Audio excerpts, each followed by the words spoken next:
my remit. I just wanted to do a video on my Witchy Bookshelf that I've got. Not all of my books are on here at the moment. I have got some out that I'm reading, I'm doing some research with, I'm doing some prep for a project that I'm working on. So this isn't my complete collection. I do have some ebooks as well, which are obviously not going to be on here as they are on my Kindle or my phone. But I just wanted to go through the ones that I have got on here and the order that they are in, as I keep changing it as and when I buy more books. So the first one that I've got is the kind of year in a day format that takes kind of through the generic learning of different paths, religions, kind of traditions and things like that. So there's the Outer Temple of Witchcraft, and there's also the Witch School first and second degree.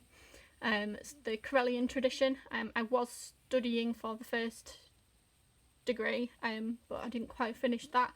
But I did enjoy reading these. It's taught me a lot of information about kind of what my path is, and kind of made me realise that I wasn't Wiccan, which really helped. Dedekin is one that I do enjoy reading, but I've not read through it fully, I must admit. I've got some history. These are from actually when I did a project when I was in high school. I was doing some research on kind of the history and the portrayal of witches in the media. So I kind of use these books for the history kind of bit of it. There's a book that I've been sent by a friend that is Witchcraft in Yorkshire that I've got to read yet, which I'm really interested in because obviously I'm living in Yorkshire, so that's quite a good one. I go into kind of the mythical, kind of elemental, kind of that area. Fairy, mermaids, a new mermaid book that I have yet to read. Fairies again, and Discovering Atlantis, which I am part of the way through reading. I have got little bits of paper over several different books. Divination. Oh, let me choose my lighting. There we go. Divination. So I've got tarot, runes. I haven't got many divination books. Might need to change that one. Psychic work, chakra clearing, developing for beginners. I really recommend this book if you haven't done any psychic development yet. It goes through some of the basics on how to do it, and some meditations and kind of energy works that you can do. Yeah. Crystal, I've got a couple of books on crystals. This is a relatively new one, Crystal Zodiac, which is something that I'm going to blog about eventually, I think. I'm quite interested in the idea of the crystals of zodiacs, and kind of how they relate to people depending on what zodiac you are in. Dreams. I used to have loads and loads of books on dreams, but they all kind of said the same kind of thing. So I've just got the One Dream Dictionary at the moment and a new book on how to interpret dreams. I'm usually quite good at interpreting dreams, and people tend to ask me for kind of an input of what this dream means or what that dream means. But it's something that I've not done for a while, so I want to get back into it. Then I go into my kind of goddess, sacred divine, that kind of thing. So I've got the Spiral Dance by Starhawk. I originally read this when I was in university and managed to get myself a second-hand copy, so I was like, yes, I'm keeping this. Goddess Guide. This is a good one if you were looking at different goddesses from different traditions, different pantheons. If you want to look at which goddess is good for money, for health, prosperity. If you want to kind of have a base starting point, definitely have a read of this book. This was recommended by a friend. It is Woman Who Run with the Wolves by Clarissa. I'm not going to try to pronounce the rest of her name, but you can see it right there. I haven't read it yet, but I have bought it because she was like, you need to buy the book. I will lend you the book if you don't buy the book. So I bought the book so she didn't have to lend me it because I don't get to see her very often. Lisa Lister. Oh my god, I love Lisa Lister. Which I have got. It's not in the bookshelf yet because I am going to do some work with that. This is the one that I'm reading at the moment. I'm about 3/4 of the way through. But I love Lisa Lister, and her books are very profound for me at the minute, and it's kind of taken me on a journey with the goddesses that I am working with. Some more kind of goddess working there. Greek mythology. It's a book on Greek mythology that I got out in Greece. It goes through the different kind of mythos and deities associated with Greece. Some Norse magic. Not something that I'm particularly familiar with, but my fiance really likes Nordic magic. Just some generic information. Spells Bible, Rebeth, Hedge Witch and the Hedge Witch's Way. I do really like Raybeth, and I think she's very easy to read, especially as you're a beginner. The Good Witch's Guide. This is by Sean Robbins and Charity Budell. Actually no charity, so I'm really happy that she's published a book and I've got it on my bookshelf because that's just incredible. I love this book. There is a lot of ingredients and the spells that's in that. She works a lot with kind of your roots and your herbs, which is really, really good. Out of the Broom Closet is one that I need to read yet.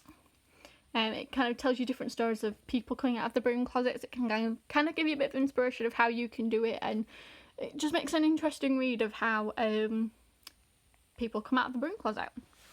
So my next shelf, I don't have a lot of shelves on this bookshelf, unfortunately, but my next bookshelf is all my herbs, all my essential oils, my natural remedies. I've got a very keen interest in that. I love working with herbs and essential oils.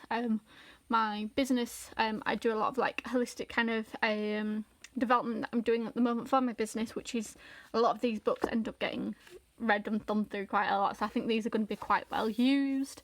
There's Kate West. I have got several of Kate West's books. I do recommend them if you haven't read them yet. Some herbal, incense oils and brews, reflexology, Reiki. These are things that I'm wanting to learn eventually. This book has been really, really used. It's not often you will see a spine that I have got damaged, but that one is damaged. But yeah, Reiki and reflexology is something that I want to learn, so eventually I will get round to that.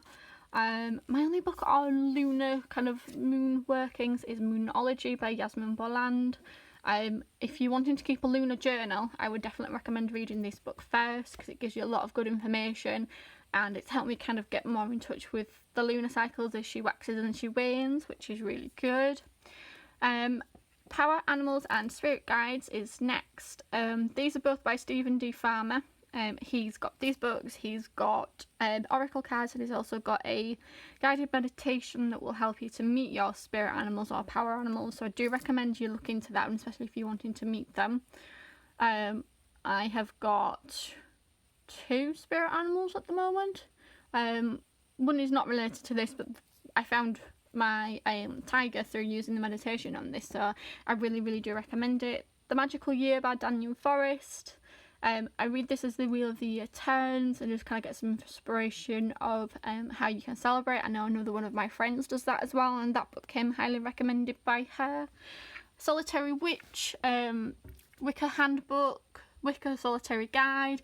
It's your general kind of how-tos, generalised. Take them with a pinch of salt. I know a lot of people don't like Silver Ravenwool. She's got quite a rep throughout the community, the pagan community in particular. But I tend to like reading her books, and I had some kind of eureka moments reading this book because it made things click that I didn't quite understand. So it's easy to read, but I would definitely take it with a pinch of salt. But I would also say that about any book. It's not, your path is individual to you. I wouldn't say that any book would say that this is how your path should be. You should use that as a springboard to kind of do your own research. So definitely these ones. I love this book. I'm going to get this book out. I don't know if you've watched Mandy C. And the Book of Shadows that she is creating, which is beautiful, but she's got this kind of page style, I don't know if you can see it, where it's all torn on the edges. I love that feel. But this kind of goes through well, Witch's Grimoire, how to create your own Book of Shadows. So if you're not sure on how to create a Book of Shadows, this gives you some great information on how to do it. More beginner's guides, generalised. I've got some more Kate West because I love Kate West. This is an old book again from when I was doing a project in high school. What else have I got up here? My only book of astrology. I'm not overly familiar with it. It's something I'm wanting to learn, but it's the only book that I've got. And then just on my bottom shelf, I have got some generic books. These were the first kind of 3 books that I started way back when I first kind of discovered that I was pagan. I was about 13 years old. I remember very, very vividly reading these at my parents' caravan, and it was the first books that I could kind of read that kind of delved into paganism without my parents knowing. So it was the first one that I kind of ever read, and it's got lots of kind of notes and things, and it's something that I have turned through quite a lot. It gives you a lot of information. I definitely recommend reading it. I wouldn't kind of get too hung up on the idea of it's called white magic, because I don't believe in white or black magic as such. It's just how you use it and what you use it for. And then I have also got another book on Reiki there, which is a really thin book. These books tend to sit separately because they're really tall and they don't really fit anywhere else. And then I've got my random handfasting book. I am getting married in 2019, but I'm also wanting to get handfasted. It's not legal in the UK yet, so it's kind of something that I'm looking into, but it gives you some information that I need to read yet. And I'm hoping I can come across somebody that can do a hand fasting.